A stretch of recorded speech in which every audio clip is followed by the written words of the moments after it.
Good evening, everybody. Welcome to Looking Deeper. This is Denise King Francisco, aka Dana, and Sandra Herrick. Hey, Sand. How you doing, aka Sandy? I'm doing well over here in Michigan. How are things in New Hampshire? They're kind of quiet at the moment, but so cold. It is here too. So cold. The sun is gorgeous. We had snow on the ground this morning. It's been rainy. It's been wet. But, I mean, it's very deceiving because it looks like, oh, I'm going to go out. And it's like, no, I'm not. Never mind. But it is. It's like, I'm still living in the solitude of, but there's a lot of fraying on the sides and on the edges. So that's why I feel tonight's conversation is really important, because it's time to renegotiate. It's time to look at really what's going on in everybody and ourselves and what's happening in the name of trust. Interesting article or topic for this evening. I've been reading a whole lot of articles. I probably should stay away from all of that, but looking into various things that are going on right now, because, from, Grandmother Earth having a respite from all of us to it being Earth Day and all of those things, and kind of looking at the web or the weave and what's going on with it right now. The topic of trust. And who do we place our trust in? I mean, I don't know what your thought was behind choosing that for the topic, so maybe you could talk about that for a moment. Oh, nothing personal at all. Uh-huh. Well, I just had my women's group, and it was brought there too, because right now the reality of our world is there's hardly anything that is familiar for us to trust. In,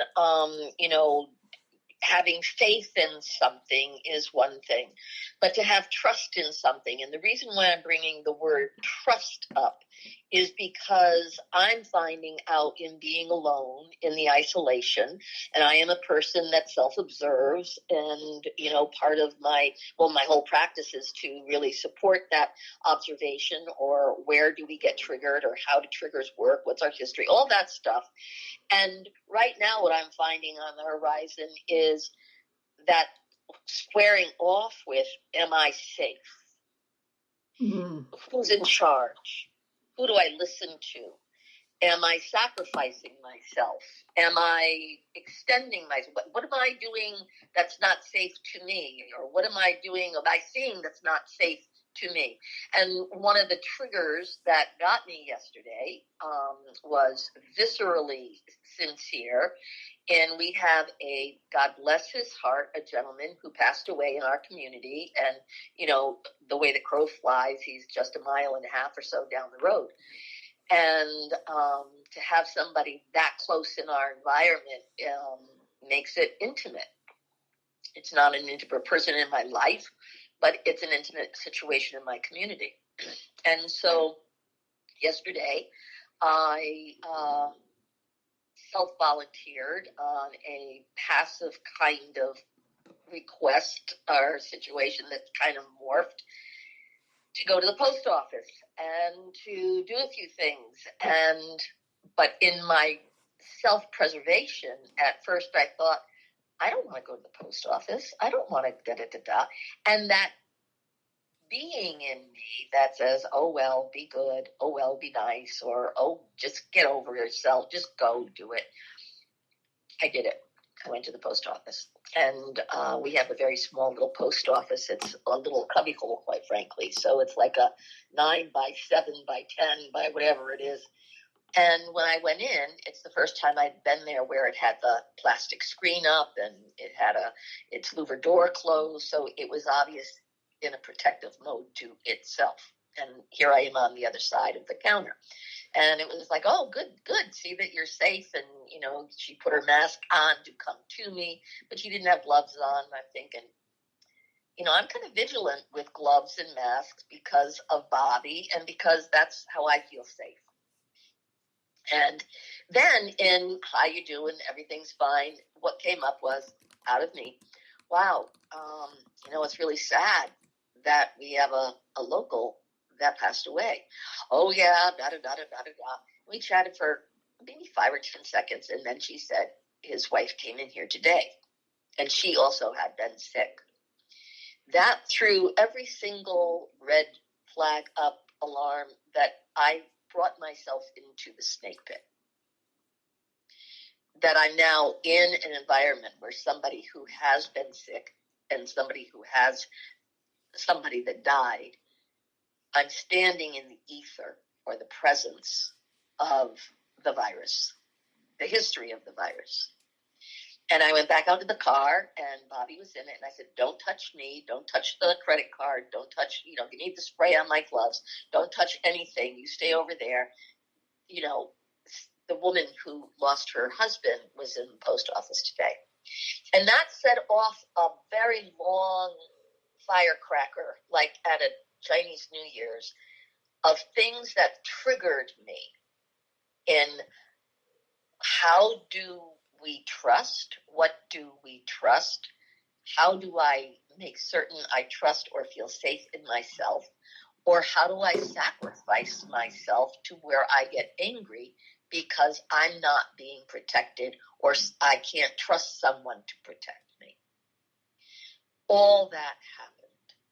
And it boiled down to that place of when we get angry at God because, are you on duty? At Mother Earth, are you on duty? At the local government, are you on duty? It's like, who's on duty? Mm-hmm. And right now we're at the cusp of everybody starting to go in that feral place of, I'm not safe because I need food. I'm not safe because I need money. I'm not safe because I'm not getting my routine is no longer providing me my safety. And so how do we trust the world returning? Do we trust? How do we trust our partner? How do we trust medicine? I mean, even all this that I'm saying, what are some of your thoughts? What are some of your reactions? Holy cow, that's my reaction. That's a lot. Yeah, that was just yesterday. That's a lot. But that is what's on the table for all of us. Mm-hmm. And in my women's group right now, we all got to share like, oh my God, yeah, that's are we angry? Are we frustrated? Are we looking at our partners? Are our partners looking at us? I mean, and one of the things I had to talk about with my own husband was, in order for us to feel safe, we have to talk about this with each other of like, what's my protocol? What's yours? Mm-hmm. Because he broke my protocol with his own. And it's like, yeah, but we didn't talk that you were going to, and it brought me back to my family of origin, where as a child I was not safe in my house for all sorts of subliminal things. And where would I go for my safety? And 99% of that came from my own source of adrenaline, of I would protect, I'm big enough, even at 4, 5, 6 years old, to take care of this. I'll take on the job. And I have to relook at that because I'm exhausted. Other things are happening. They're out of my control. And I'm going to have to look at trusting myself and be really clear about talking rather than speculating. Can I trust you? Or what's trustworthy? Or what is trust? Mm-hmm. Or what do we expect trust to be? Mm-hmm. And I think I don't know if we've ever had these conversations at this level with our partners or our community or our government. Mm-hmm. We've had interactions, we've had rage, we've had rallies, we have lots of outbursts, but where's the common sense in the dialogue, if there's any? Right. Well, the thing that occurs to me in listening to you is one of the things that you've said, and that is trusting in our own self without regard to what other people will think about us, having our own protocols, right? All of a sudden, vanity goes away, and what other people think goes away when you realize that really the best person to trust here in the physical plane is yourself. And exactly. Todd and I have had lots of conversations But, ours really began some time ago when Easton was born. And the protocol for keeping everything, you already know that I'm a very clean housekeeper. I didn't notice. Probably because I never saw any dust to even consider you cleaning out. Right. So taking it, steps even further to be literally antiseptic around the house and Exactly. personally to be antiseptic for the benefit of Easton. And, last week Todd had emergency surgery. And when I had to take him in, when the doctor said, he needs to be here by 3:00 for his tests, I was not allowed in Exactly. to the hospital. Yeah. And exactly. and I was okay with that. There was no offense by me whatsoever, none taken. I was happy to wait out in the SUV and then drive home because I understand that really everybody's doing the best that everybody can do, trusting what it is that they know they need to do or they're learning that they need to do. That's the big thing, learning. There's a learning curve going on because I've had the same experience with Bobby. And since the virus, we're all hyper vigilant, and God bless Easton. You realize how susceptible we are to just invading space. Mm-hmm. Just like, I want to hug you, so I'm coming across the room to hug you, and thinking like, oh my God, my need to do something may be harmful to someone else. And do I know it? Do I curb myself? Do I learn? Do I contain myself? Or am I arrogant and just barge in and go, well, too bad? Mm-hmm. And we're kind of on that cusp right now where who gets to say what's going on? What do we trust? Mm-hmm. And there's that beauty of knowing our intentions may not be harm to harm, but our actions or recklessness may, and trigger the person that goes, I can't trust you to know enough about me to protect me or keep me safe. So I'm responsible for offering information, not assuming the information is just known. Mm-hmm. It's an incredible time for conversation. It's a great time for conversation. And when we think about, where we have placed our trust in our humanity, I think a lot of times we place our trust in doctors, of course, and nurses and ministers, rabbis, imams. And we're really having to learn to trust our own selves because now they're not readily available. Exactly. And they're also having to learn, I'm guessing, not only to trust their skills, to trust their relationship to Creator and to Spirit, but also learning to trust their humanity. Exactly. And their integrity. And their integrity. What is that personal integrity in the self that is an individual within the humaneness of being part of humanity? Mm-hmm. Because we are seeing many divides right now.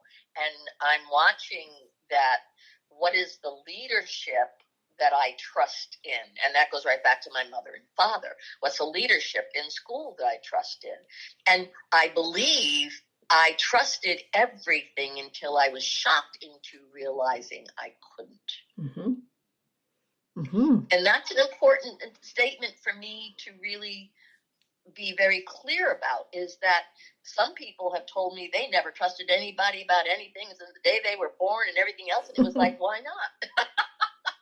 And I'm delinquent in that area where I'll tell this story. One of the great moments of my life in seeing that was when I was in Europe. And because there were so many people that didn't speak American, when I heard someone speak American, I trusted instantly. Oh, an American. And they were some of the most foul people I ever met. And I didn't find that out. It's like, oh my God, you're crazy. This ain't good. And it's so like kind doesn't necessarily mean you can trust, or what I assumed I could trust, I couldn't trust. We have to, it comes in the moment of learning rather than assuming. Mm-hmm. And I had to really learn that I have to stop assuming. Mm-hmm. One of the Yeah, one of the things that struck me, Sandy, as I was thinking about the topic that you chose for this month, some of the people, as you just mentioned, that we tend to trust, or we like to think we can trust, and for some people they always have trusted, that is their parent or a parent. And I was thinking about that today, and I thought, but in this situation with COVID-19, look at how many parents are being lost, right? Are crossing over at this time. And you trust them to that facility, and the facility gone, oops. Right. Right. And so oftentimes the one person, depending on how old we are, but our mom is always our mom, our dad is always our dad. So there's always that seed of that. But when you're in a time like we're living in right now, and on top of that, you no longer have that person to call. Right. And the circumstances of their crossing over at this time.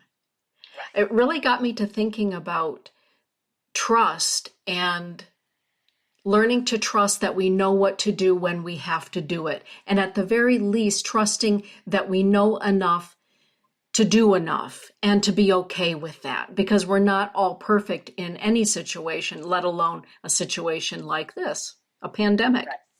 Right. One of the things I know about you, and I do know about myself, is I can trust myself to stand up. Yeah. I trust that in me. It's not smart of me to do it all the time. Hindsight's really important here. But it is what happens, that if there is a dangerous situation, I am pretty much 99.9% of the time running to it rather than running away from it. If there's something of importance, I stand up with it. If there's a dilemma, I stand up to it. It doesn't necessarily mean that I know why I do it, but I have learned, and again, it's a learning. I didn't know I was going to do this as a child. I discovered I was doing it. And I became trustful that if something was getting chaotic, at some point, something would click in me and stand up to it. But there would be some place that would possibly, or hopes that, can I please be rescued? Can I trust somebody to see that I'm in need or in trouble? Or can I trust I'm not just that I'm known, that I trust that I'm known I'm here. Mm-hmm. To call out. I trust my voice will be heard. Or that I'll use my voice. It may not always be heard, but I'm starting to trust my voice will speak for me. I did not always trust my voice would speak for me, especially in my most vulnerable places. Mm-hmm. I could trust I'm brazen, but it's when I'm vulnerable, I couldn't always trust myself to be able to speak about what I was needing or able to understand. Even myself was traumatizing me. So why do you think it is, Sandy, that we tend to, we being the human species, place so much trust in other people or institutions or ideas or beliefs? That's a spectacular question, and I think it has to do with the fact that society created itself and started selling trust. I mean that in a very visceral way, that back in the day when, if you wanted a fire, you'd pretty much have to know somebody that could make it, or you made it yourself. And you learned to hunt out of necessity, not out of some kind of casual reference to, I like to hunt. Out of necessity, we develop our instinct. And as time has gone on, our necessities have become more indulgent, and not necessarily out of need, but out of desire.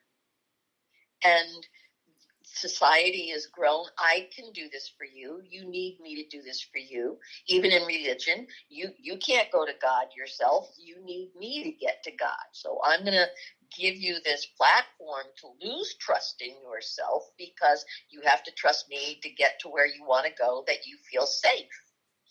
And it's hard for me even to believe that I'm saying these things on some level from such a state of observation that, oh my God, there was some kind of salesmanship in trust me. I'll do a better job. Mm-hmm. And follow the leader. If we're in a group of people, there's always an alpha. I mean, that's in the animal world. Normally, that's there. There's an alpha or there's a loner. And you can trust the alpha until, guess what? Somebody decides, I want that job. Mm-hmm. And then you can trust that somebody's going to go after the alpha. And if you don't have that alpha gene or that alpha instinct, and I watched this in A Pack of Wolves. I watched it in Yellowstone. The pack stands back and watches. Whoever's going to win is who I'm going to, follow them, and they'll get me food, and I'll be able to eat. Mm-hmm. So instinct, necessity, and if I'm with someone, I hope there's an alliance, or you learn that there's an alliance, or you develop an alliance. And if you're by yourself, no matter how we feel alone or isolated, we have to learn self-reliance. Otherwise, we self-destruct. Mm-hmm. I mean, that is the primal being of instinct, I would assume. If you have something else, do you have another hit on that? No, I agree with that, and you put it beautifully. It is a primal thing. It is something that I think goes back. It goes back to our basic instinctual needs, and we all have our gifts and talents. We're not all the hunter, we're not all the gatherer, and hopefully we're close to somebody who can do that. Right. Right? Yeah. We're not all the village healer. And Right. so we hope that the village has a really, really good healer. And we Right. hope, I think, in all of it, in the bottom line for me, is that those that we put our trust in have the integrity and Yeah. not the feeling of responsibility that they have to live up to somebody else's expectation of how they are on some form of a pedestal, but they live up to the integrity that's required. Exactly. And that it's not a sham. Right. That I'm not hoodwinked, that I'm not believing in something because I don't know how to be it myself, and I see it, and therefore I admire or put somebody on a pedestal, or think they're the savior, or I can trust in them because I can't trust in myself. Mm-hmm. And I think that's a question of where the stability is in religion or politics or in spirituality, is like, what do we believe in ourselves, or do we believe somebody and agree with them? Or say, whoa, yeah, that looks good. Let's do that because I think they'll take care of me. I trust I'll be taken care of. Mm-hmm. Mm-hmm. I mean, I wanted to be taken care of by my family, and in most cases I was, but where I wasn't was shocking. Mm-hmm. It was unnerving. And then it was like, still? And I mean, God bless, I'll use this example because God is so primal. I mean, in the torque so extreme from my relationship with my mother as a child and young adult and all that other stuff, until the break between myself and my mother, and her being very, very honest in saying, I brought you up, you're on your own, get out of here. And I don't want to take care of the grandchildren. She was done. And she was done with all of us. That's her privilege. That she informed us. And whatever the trust was, that she would always be the mommy or the mom or the one that would, give us what we needed. At some point, she went into that primal, I'm done, figure it out. I'm over here and I'm going to live my life. And she at one point told me she even would introduce herself and didn't tell people she had 7 children. I went, well, that's a new identity. But again, it was information that I had to start trusting the information she was giving me and not stay in the hope or the trust that she was familiar from where I wanted her to be, or the original imprint. And at the end of the day, when she passed, God bless, and the will came down the pike, my brothers and sisters called with, "Can you believe what she did?" And I said, "Honey, if you didn't see this coming, you weren't looking." And that is trust also, to trust if somebody does tell you the truth and you don't like it, but it really is the truth. We have to trust that it's not always what we want to hear that makes us feel comfortable or safe. And when we're pushed into the corner of having to grow up, it's not always comfortable and safe. And can we trust we're competent in that? Can we take care of ourselves? Will we find our way? Right. Del Marie is in the chat room along with so many other amazing people tonight. She is saying, good point. When you have yourself, you learn to trust your instinct, heart, and soul. Growing up and being thrust into a foreign world, I learned not to trust for a very long time. And I believe that she is referring to the boarding schools, the Indian boarding schools. Absolutely. Yeah. And, and you're supposed to go there and think that you're going to be cared for. And then you find out what they minimize you, they beat you up, they criticize you, and they shame you. And it's like, what are you here to learn? Right. Exactly. That you're not worthy. Right. I think that sometimes when our trust is challenged, it really becomes a way of heightening our senses to what is fraudulent and what is malfeasant. There are a lot of people, and they might use the phrase, "I can smell it a mile away." They are not who they say they are. I know they're not who they say they are. I can feel it. I can smell it. My spidey senses are saying, don't trust that person. And usually that's not just, a psychic gift that somebody is given. That usually comes from the experience of having trust broken. Exactly. Savvy. And that's street smart. That's known as street smarts. Yeah. Where you get out, you learn it fast, and you don't go home and whimper. You go, "I got that." That's where your head goes side to side, and you snap your finger.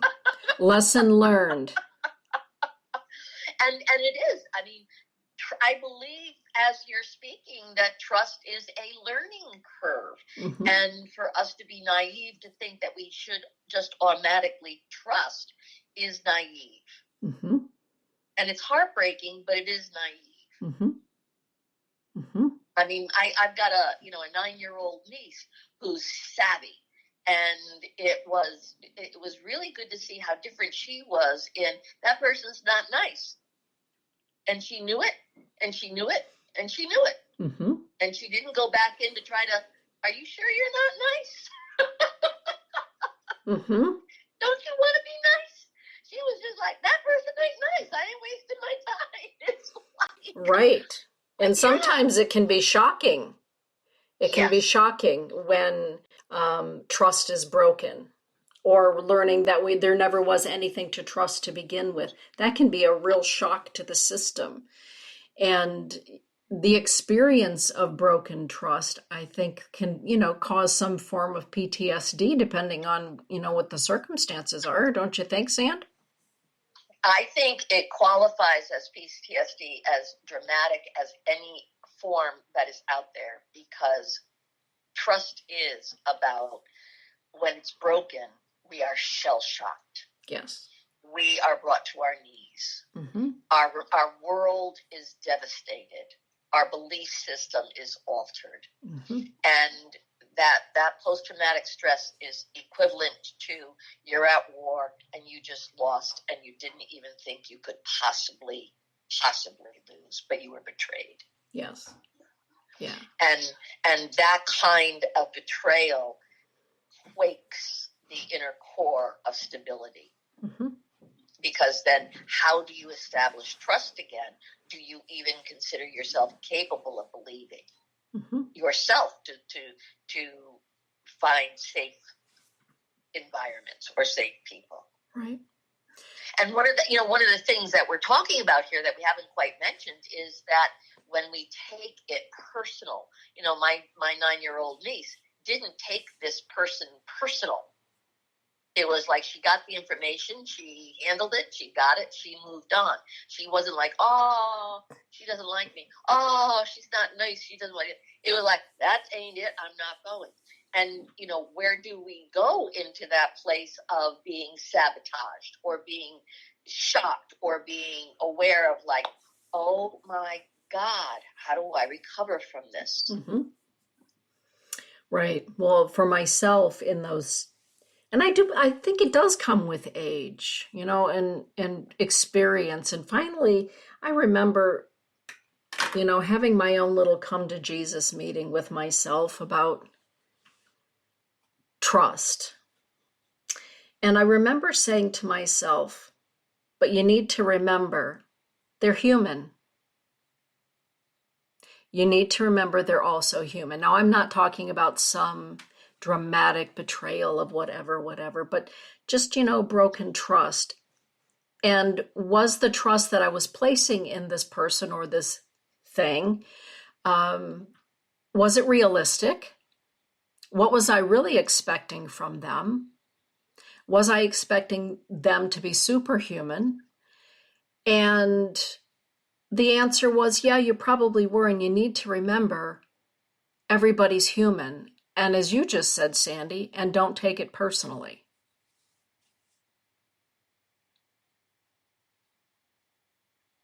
It's required at times not to take it personal. Mm-hmm. And when we do take it personal, to see what we have done right to ourselves or to the situation. Mm-hmm. Because that post-traumatic stress is when it hits so deep that we don't know how to recover because we don't have the substance. They have the substance. Right. We put our trust into something that they have more substance than we do, and therefore it's like, how can I exist without that? Right. And sometimes I think, when we grow up, I'll speak for myself growing up in a very, Catholic family, where you do Sundays and you do holy days of obligation and the whole catechism gig, and you learn to put some trust in an institution. And sometimes I think as we get older, we come to understand that as children, we may have trusted, but we were trusting as a child. And sometimes we have to reconcile the fact that you're not a child anymore, Dana. You are a grown woman, and it's time to take a look at this institution or that person or that form of relationship through the eyes of a woman and not an 8-year-old child. Does that make sense? Ta-da!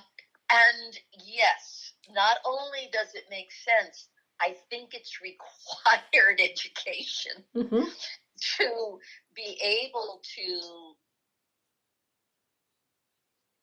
absorb the intelligence that as a child, our need for trust is so much more acute because our survival is not in our hands. We don't know how to get into a car. We don't know how to go buy our food unless we're, think about the child in India that has to scavenge through the garbage piles for, leftover, bug-riddled food, and they do it. And there's that place of, in my own Catholicism, what I believed in was an energy that I felt. It was a presence that I went to by being in the church. It was the visual of seeing all the garb and the statues and the promise that they would be there every time I would come. And therefore I trusted when I walked in that door, what I was told was there would be there. And it was, as I grew, And as I became a teenager, and I grew into my hormonal, normal acting outness, everything that I trusted in the facility was there. But the people that were in the facility now had different opinions about me as a young adult versus being a child that they could control. Mm-hmm. So my trust issues came when I didn't want to be controlled, or what I was doing was being severely judged or criticized or deemed sinful. And it's like, wait a minute, what? And that goes right back to, but I'm human. Mm-hmm. I'm doing something human. And am I acting out against what I trust, if I'm good, will tell me I'm safe? But if I explore myself and express myself, or even have the right to screw up and act out of, I don't know what to do, I don't know what, I'm not trustworthy anymore. Mm-hmm. Where do I get to experience life and still be trustworthy? Yeah. Yeah. Janice Francisco and Holly, they're really kind of alluding to the same sort of thing. And that is, you learn what your feelings mean, you learn to interpret them. And, the older we get, I agree with you, Holly, our instincts, at least for me, my instincts are at the forefront. What is my gut telling me? And I go with that. But have you ever had that occasion, Sandy, where you trusted your gut, you trusted what your thought spirit was telling you, only to have it fall flat or worse? A few times. Yeah. And there's that surprise that people can outsmart me. Even spirit can outsmart me. I mean, what I trust sometimes does come from my gut says something, because there are times when denial is very, very, very acute. But there's also times when I want to trust something and my gut is telling me the denial is you're trusting it. Mm-hmm. That's what I'm denying that it's not trustworthy. I'm still believing it is. And so it's on both sides of the coin. My gut may go, pay attention, but either my heart doesn't want to, or my fear doesn't want to, or my wounds don't want to. But every instinct inside me says, you're in trouble. And it's like, no, not yet, please, no, not yet, no, not yet. And then all of a sudden it's like too late. Mm-hmm. Mm-hmm. So our denial or I'll own my own stuff. My wanting is like, I don't want it to be real. I don't want the danger to be real. Mm-hmm. And I can trust that there is a flaw in me when I feel that. Mm-hmm. I can trust that feeling that, wait a second, I'm going to have to renegotiate this. I'm going to have to relook at it. This is where I have to grow. This is where I have to learn. And this is where I have to learn to be a little braver for myself. Mm-hmm. Mm-hmm. It does take courage to speak up. It does take courage to grow. Mm-hmm. I think one of the things that we all fear the most, and a lot of times we will even be blinded in order to trust, or we blindly trust, I guess that's what I want to say, in order to receive love. And we will render ourselves blind in order to have love in our lives. And I believe that I feel that sometimes we don't trust who we are, why we came here, and we don't allow why and who we are to be, because we don't trust that we will be loved for being exactly who we are. Exactly. And that's big. Therefore the courage to, if I tell you what I'm feeling, will it make this end? If I tell you how scared I am, will you go away or will you come this way? And that need for love, that's the issue I'm looking at right now within my own core of, like, Did I go to that post office because I wanted to be loved? I wanted to be good. I wanted to be loving. I would, all those things are true. Mm-hmm. And Mm-hmm. I sacrificed myself in the name of love. Mm-hmm. And then I was angry at my love and blew, just blew. Mm-hmm. Because wait a second, why am I being assumed I will do it? And then why did I assume I could do it? And then why did I just do it? Mm-hmm. And the sadness is, this is the other side of the coin of the sadness. The one that I'm reacting to, the issue I'm reacting to, is a woman who lost her husband and lost her love and lost her trust in life. Mm-hmm. And this is a thought that I just had in the second. Did I even step into the empathicness of the psyche of this woman when I walked in there with her overwhelm? Ah. I didn't think about that until this second, and the whole thing just came up. Mm-hmm. Mm-hmm. How broke and the post person woman said, she said, "I'm sorry for your loss," and she said the woman broke down and sobbed. Aww. And just sobbed. Mm. So I would have to say, wow, it's taken me this long to say I stood in her broken trust. Mm-hmm. And it triggered me. Mm-hmm. And at the same time, do you have that trust that you're always where you're supposed to be? Yeah. Crap. I hate it when you talk like that. Yeah.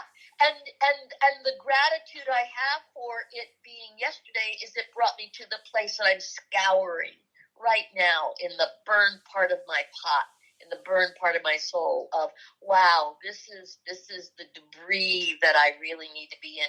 And I'm so grateful in this moment to be able to say that my empathicness felt when that the weeping, how what she was weeping about was the broken trust. Yeah. That her husband would be there, her life would be good. How can anybody catch that? I mean, that brings the shivers on my shivers. Mm-hmm. Mm-hmm.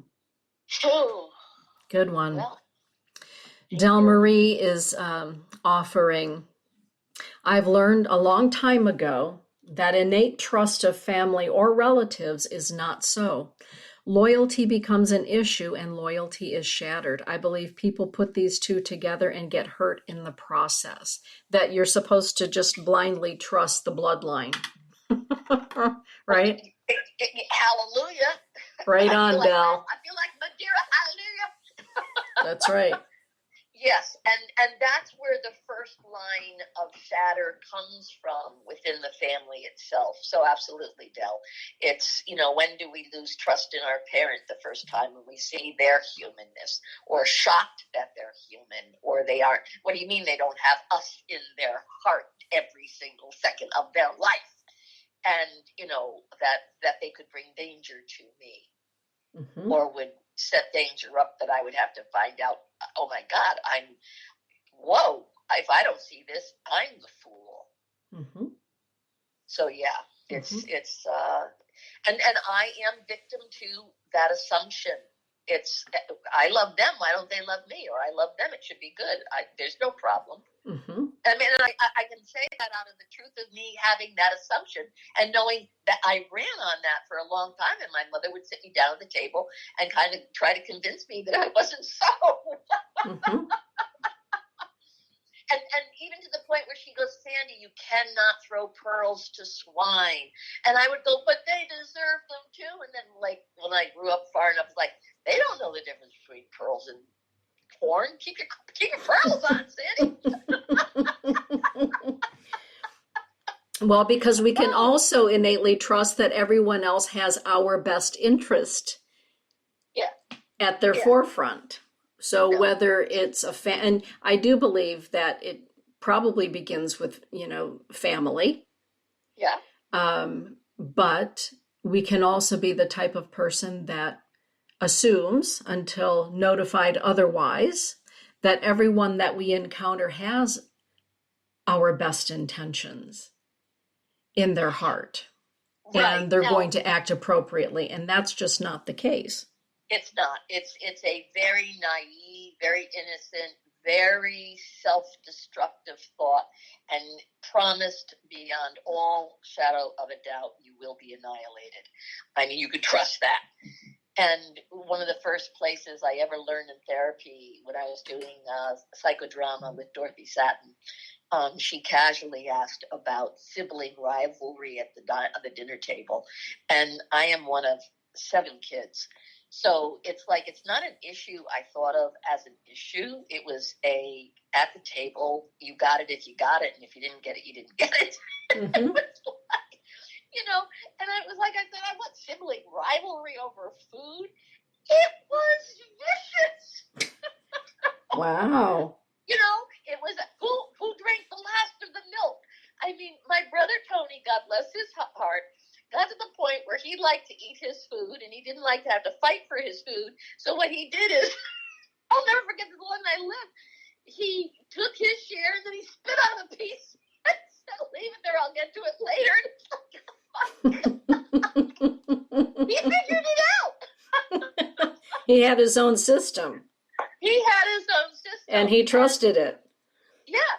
And the children that you had to feed the father first, daddy got the best cut or this or that, or feed the little ones first, or, but it's like there's not enough to go around, or is there a dessert, or they got more than I did. And no, food became quite an issue. And we're about to come to that issue right here in God Bless America. I mean, food on the table is getting to that point. Who gets it and who doesn't? I mean, who has it and who doesn't? Wow. We're going back to something very, very primal, and it's not the homeless. It's the masses. Mm-hmm. So, another wave of reality is coming for us about trust. So what is something that you do trust in, Sand? That unequivocally, what do you trust in or who? Number one, first and foremost, myself. And I say that out of that I trust I'll do what I need to do to figure something out in who I am or what I am or why I ain't, and do my best to own it. I trust that.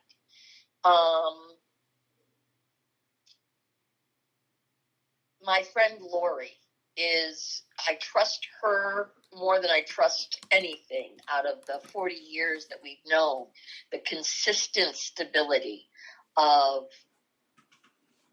not just her common sense, but she's just an astounding person to me. And so I trust that.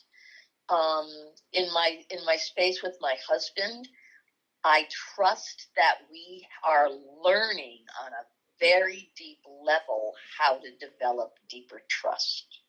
And that's new because we've gone through so much chaos. And so I'm trusting, I even said to him today, I'm trusting that you're in a space that can hear things you haven't trusted. And me saying, because of a whole other lifestyle of learning in your family of origin, you have not trusted what I've said because you've had to trust what you grew up with. And only now are you starting to hear what I'm saying, because we are in counseling, that way that my conversation or the way I'm talking is trustworthy because his brain can get it. And I'm watching his aha when he gets it. I mean, that's valuable to see the aha in him. In spirituality and the companionship, I trust you.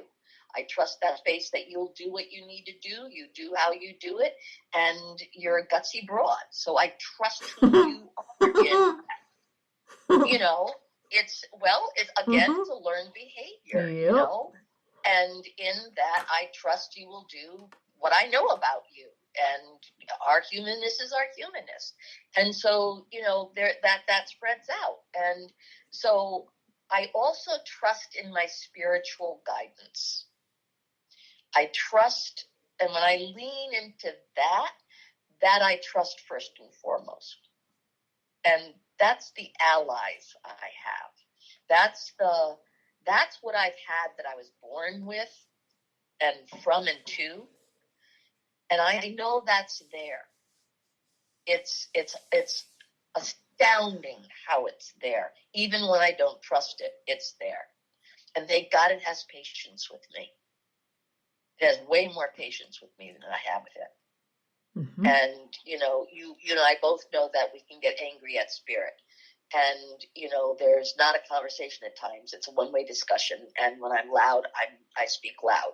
And I appreciate that spirit can tolerate my anger and not abandon me, or tolerate my confusion, or even my lack of trust, and not abandon me. And it's interesting that is the word of, am I abandoned? Does it love me? And how have I, with people, done things that it was like in that place? Am I doing this because I want the love, or I'm giving the love? Or am I doing this because it just needs to be done without a I owe you or you owe me? So I trust the rapport of spirit to my core. Mm-hmm. And you? Well, like you, I've been blessed in my life with some people that I know I can trust. And I know that I couldn't, make a text message, place a phone call, and there is going to be somebody on the other end. And I know that in my trust that there are particular gifts that each of these people in my life have that I can trust. For instance, if I am, and of course I trust Todd and as my husband, but if I'm at my wit's end and it's 4:00 in the morning, and well, you and I have been through that, haven't we? I think it was like 4:00 in the morning. I trust that spirit will intervene, and Sandra Herrick may pick up the phone and call me and say, where are you? I know that if I want the real deal, man, I want the skinny on something, and I'm going to hear the real deal. I can call Lily, right? I'll say, Lily, just tell me how it is. And that's what you're going to get.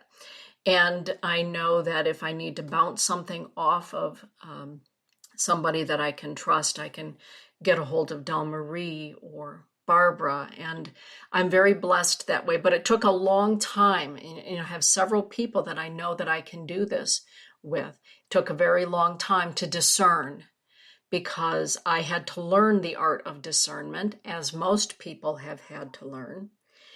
And I think more than anything, I trust Creator. Mm-hmm. And I know I've learned to trust myself more.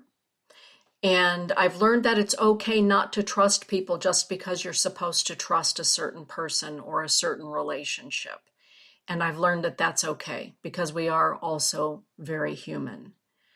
But I have learned to trust the way that spirit works in my life. I may not understand it in any given moment. Last week I had fun meeting my cousin Sheila for the very first time. Oh, wow. And we did it via FaceTime. She and I and cousin Corey. And her father and my mother were siblings. And oh my God. Yeah, I resemble her father quite a bit. As she said, you look more like my dad than I do. But we had a wonderful conversation. And, I've often said, and you and I joke about it sometimes, we joke about our Catholic roots, and they run deep. Yeah. And I had been told up until that moment in time, last Thursday night or Wednesday night, that I don't come from Catholicism. Except then Sheila said, well, you do know that your mom and my dad were both baptized at the Basilica in Brooklyn, New York, right? That's where Grandma and Grandpa went to church. That's where they were married. I said, what'd you say? Well, they lived in Brooklyn, New York, you know that, and they lived right around the corner from the Basilica, Our Lady of Perpetual Help. And I said, no, I didn't know that. And it brought a sense of peace because in my soul, I've always known. And I believe that along the course of our life, there are times when maybe our trust is it's questioned, our trust or what we're trusting. Right. And then I think that sometimes then we receive the grace of understanding that our trust was valid. Right. I've come to trust what my soul knows, I think is what it's come down to, and particularly in this last year of meeting up with my biological family. Trusting what my soul and what spirit told me, despite what others were telling me, the contrary. My soul I knew. will never forget that night. I will never forget that night. Oh, good Lord. Yeah. So I think that's where I place my trust. I used to think and I used to hope that if I were kind to people, everyone would be kind in return. And that's just, being mature, and that comes with life. And so, how do we not become jaded after our trust has been tested or broken? Well, that's the quest of being, self-aware. That I could be jaded for all sorts of reasons because, good God, I have earned the badge, and several times over. And the personal work is, do I take that as the rest of my life, or do I see that's an episode in my life? It's a learning curve. It's a trust issue. It's not the whole world. It's not the only experience I will have. And that's where we shortchange ourselves in trusting there is more to live than just one episode or one situation or one person or one experience. I mean, there are so many ways to develop trust in the growth pattern of I developed that place where if I keep my bitterness, that's on me. That's not on what the pain is. That's on how I have decided to hold the pain, what I am doing with the pain, and what I have decided to do to everybody else because of that pain. And then there's the opportunity of, okay, this is pain, but now what do I do with this? Why is it here? And I do trust the learning curve. I do trust the opportunity to explore. I mean, I wish I didn't have all the pain in life that I had, but I certainly am grateful for every episode of experience I have had because it qualifies me to be who I am. And that's the double-edged sword. Do I say I'm grateful for all the pain? No. Do I say I'm grateful for the learning? Yes. It's because there's the sophistication, I think, of maturing and knowing that I will forgive a lot of things. I will not forget. And I can trust my accountability. And I agree, my soul, my community, my inner being, I trust it because it is bigger than my humanness. That I know for certain. Sandy, do you trust that everything happens for a reason? I do, Dana. And I trust I don't know all those reasons, and I trust that I even debate them. I agree. I do think everything happens for a reason. I do believe that people come into our lives for a reason, and we may not always know why at any given moment, and why some people, we have to trust why they leave. Trust when we know that it's time for us to leave. And I trust that ultimately in the end, I always have this vision of in the end, maybe because I've already experienced the end, that when the curtain call happens after this life, I trust that I will see everyone at some point where we get to compare notes. And I don't think that that's just wishful thinking. I think that, and I feel that everything happens so superbly, and we are so walking in grace. I do believe that, even if it's tough grace. But I think that we can Yeah. find grace in any moment if we look for it. Yeah. But I do believe that ultimately, I trust that we all come together and we look at one another and we say, geez, Sandy, that was a hell of a ride. Mm-hmm. Holy crow. Lily, do you believe we survived that catamaran off of the Nepali coast? What were we thinking? You know, whatever that. What that century? Exactly. You know, Del Marie, thanks for, making me laugh so hard all the time. Whatever it happens to be. So I think I trust in the fact that this life that we're living is is a wonderful opportunity because I trust that we are all expressions of the Creator. I trust that also, and I do trust that it all happens for a reason, but I am clear that I debate it. And I am clear that I can trust myself to have that place of, okay, but why? Mm-hmm. And that is, okay, so that does go into that inner work of, well, because it's in this life, or because it's over here, or because, well, yeah, what did I feel in the post office? Well, good God, who knew that I would go in there and experience the woman in her wailing and blah, blah, blah. And there's that place of, in my trust, I trust we're bigger than I can comprehend. Yeah, that's it right there. You just said it. Yeah. I do trust that. And I rely on that vastness to have an intelligence that is so beyond my minuscule intelligence. And that's what I trust I will collaborate with someday. Mm-hmm. in whatever is passing, or whatever the energy is that created me, us, it, the, and why. And I even trust this historical time of, again, we saw it coming, and here it is. Every seer that have the sight said, and this too shall pass, and I trust that also. Mm-hmm. My niece Leslie is in the chat room. I wonder, you probably could hear those dings going off with my text messages. It was Del Marie's daughter, my niece Leslie, who's joining us tonight, talking about trust. And she's saying, I sent texts. Great subject. Hello, my lovely niece. It's good to have you in the chat room. What's amazing too is, oh gosh, you learn to trust. I've learned to trust, I'll put it that way. Well, and I'll take, my niece Leslie for an example. Now, she honestly is one of those human beings who could do stand-up comedy. And the first time that I met her, she was not in a good place because her dad had died.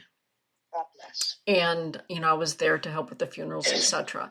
And so she wasn't in a good place. And I remember looking at her, and I'll never forget this. I was standing up at the podium delivering the sermon, and I looked at her, and in my gut, I heard the voice say, you and she are going to become good friends one day. Mm. And so I've learned to trust sometimes that life brings us a process. Right. Have you ever had that with somebody that you don't know why, but there's an affinity and there's the feeling that, oh, this is going to be good. Let me see. Did that happen with you? Let me try to go back so far. Yeah. What century are you talking about? Uh-huh. Yes. I mean, and even I have to say with Bobby, I sat down, and within less than 10 minutes, we knew something was happening, and he knew it and I knew it, but we didn't know what it was going to be. Mm-hmm. And it took time to find its way. Mm-hmm. And there are people in my life. It was like I've actually walked up to somebody and said, this is forever. Mm-hmm. It's like, my friend Caroline, I mean, she walked in and I just looked at her. I said, this is forever. Mm-hmm. And that was 30 years ago. And what I like is the quickening that I feel. Mm-hmm. because in those moments when you say you get it in your gut, it's absolutely true. I interestingly enough, with Quicksilver, my heart, the very first time I saw him, my heart quivered, and I knew he had returned to me. Razzle looked at me and was like, could you just understand it's already forever? Could over here. And it was part of that thing where I think I was going to fall in love with her so deeply that I was a little scared of the pain of falling in love with her. Yeah. Mm-hmm. I mean, that kind of quickening happens too. Mm-hmm.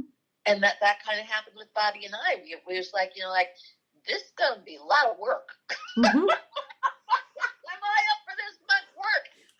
And of course I was. Mm-hmm.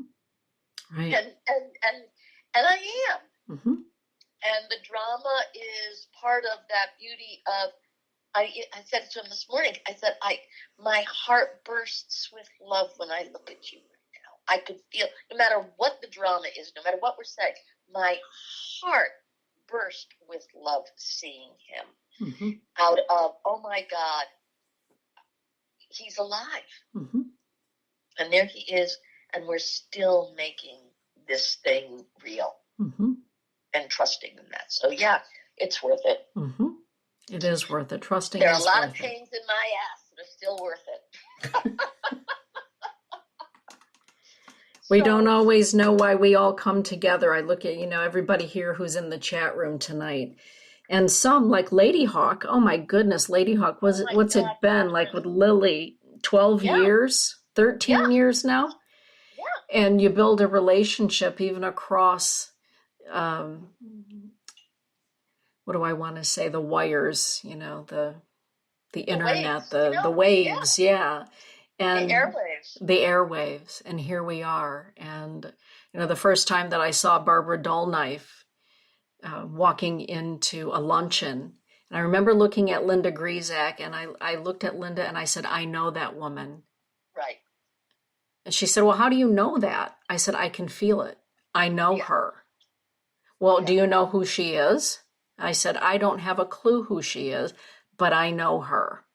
Right. And trusting that. And I'm glad that I did. Right. Well, and it's interesting because there's that place where in your knowing, in my experience of you knowing, is that part of that knowing is part of the angst that haunted you. Mm-hmm. And thank God you didn't give up on it. Mm-mm. And you faced all the hardship, but you did not abandon the knowing. Right. And sometimes, the hardest thing to trust is when the door doesn't open when you're knocking. Right. Right.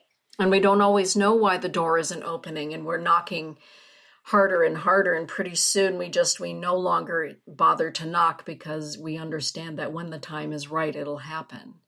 Right. Because sometimes that's one of those things that we do need to trust is the timing, the universal timing, the divine timing, creator's timing. I don't know why. Some people will look at me and say, what do you mean you pour sweat lodges? What, you do? Why? Yeah. Well, it's a long story. Right. And I trust that I'm doing it because I'm supposed to be doing it. I remember, oh my goodness, a few years back, it was actually a lot of years back, I was out on Pine Ridge, and there was a woman who was watching me. I had my pipe, and she was watching me praying. And I packed everything up, and she walked up to me, and she said, you look like you're somebody who doesn't understand why you're doing this, or you're not comfortable with it, or you're trying to figure out why you. And I said, I'm trying to figure out the why me part. And she looked at me and she said, you do realize that the Creator brings you to exactly where you need to be, and to the people and to the places and the practices and the ways of spirit that are meant to be. Don't ever wonder anymore. She was very direct. Wow. And then I never saw her again. I was just going to ask you, was she real? She was very, Was she a now let's human just being? say she was Was really she a real. human being or a shape-shifting spirit? She was really real in that moment. She got real. Yeah, And yeah. and then walked away. So sometimes I think when we're doubting, we do get messages or messengers to help us to trust.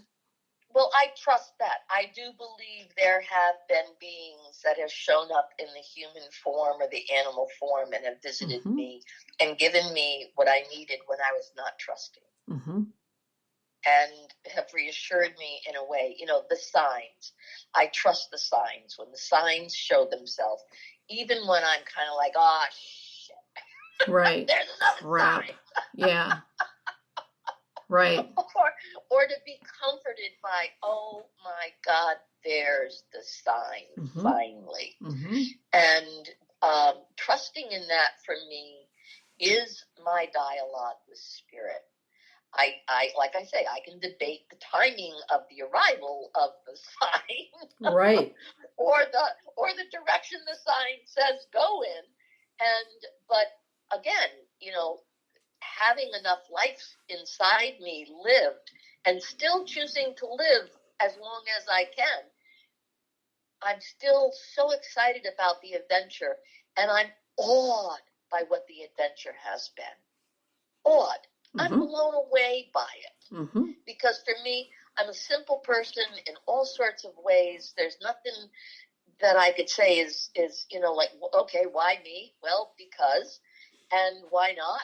But it's pretty outrageous. Mhm. And Del Marie is also talking about, the way that we learn to trust our dreams mhm, and our ancestral dreams when the ancestors come through in our dreams. Sometimes divine guidance, signs, wisdom mhm. comes through our dreams, and we learn to trust those as well. I know that you do. Oh, good God, I trust the voice. I trust the voice in such a way. I'll use a perfect example. It was literally the voice as I sat in the tub that said, look online, there's a red Volkswagen out there, you're going to get it, and go and do it now. And I Googled, and there it was, and the next day I was in the car dealership, and I got the red Volkswagen. It was on Valentine's Day. Well, here we are in the pandemic and everything else, and I thought, oh, I wouldn't have bought the car if this was, 3 weeks, and the voice was in there. Everything that you're not buying called gas is paying for the car. Exactly. Uh-huh. Oh, I can't wait to And see when it. it's all over and things will change, it's like you got the car because you wouldn't have bought it during this time. Mm-hmm. And I mean, wait, do you see it? It's the cutest little red button you ever want to see in your life. It's just every time I get into it, I smile. And it was the voice. I wasn't thinking about. I thought about it randomly over the year. Wouldn't it be nice? I went and looked on occasion, but it didn't have. I didn't settle. I didn't see the one I wanted. And it was like, oh, if maybe. And then I even thought, well, let me go barter, and they didn't barter good enough. And the voice was like, no, you have Google New Hampshire cars dealership there, and in the tub. I'm in high up to my neck, and past my nipples and bubbles, and I got myself a car. You bought yourself a VW Bug.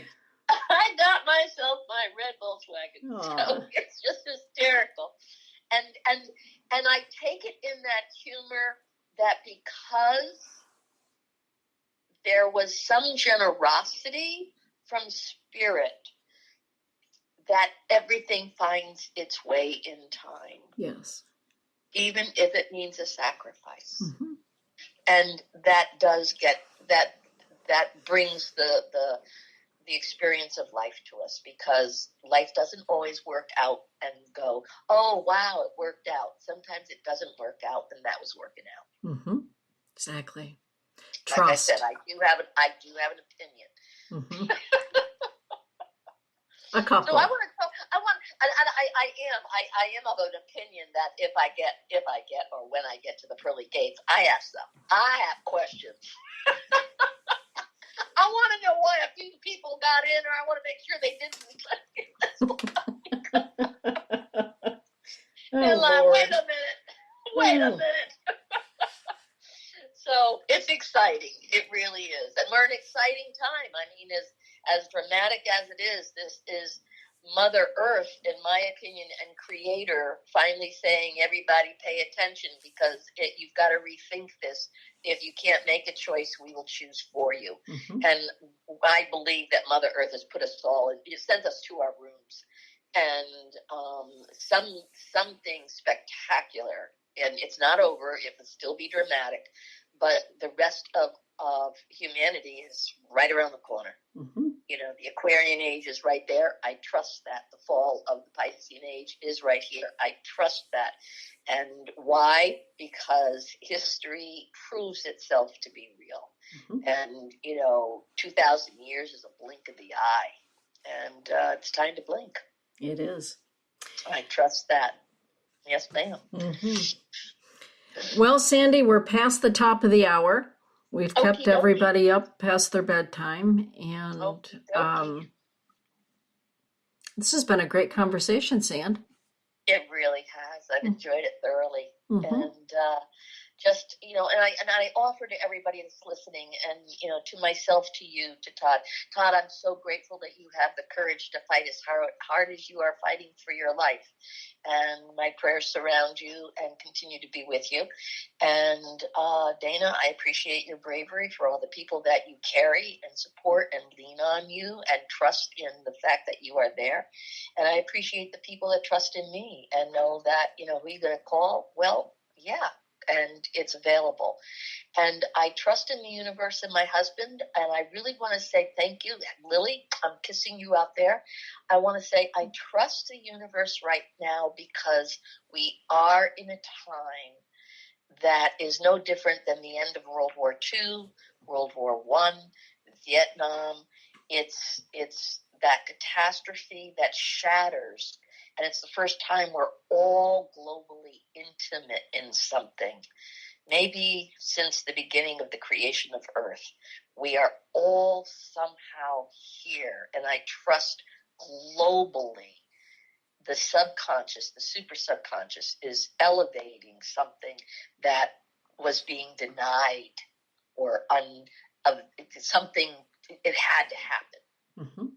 So that what is coming out of this has a chance to start and really, really, really find its way. That I do trust in. Beautifully said, Sandy. Thank you. Fascinating. It'll be fascinating. Okay, I love you all. Great night, Dana. Thank you so much. You're welcome. Good night, everybody. Good night, Blessings everybody. be. Good night, Sand. Good night, Dana. Bye. Call ended.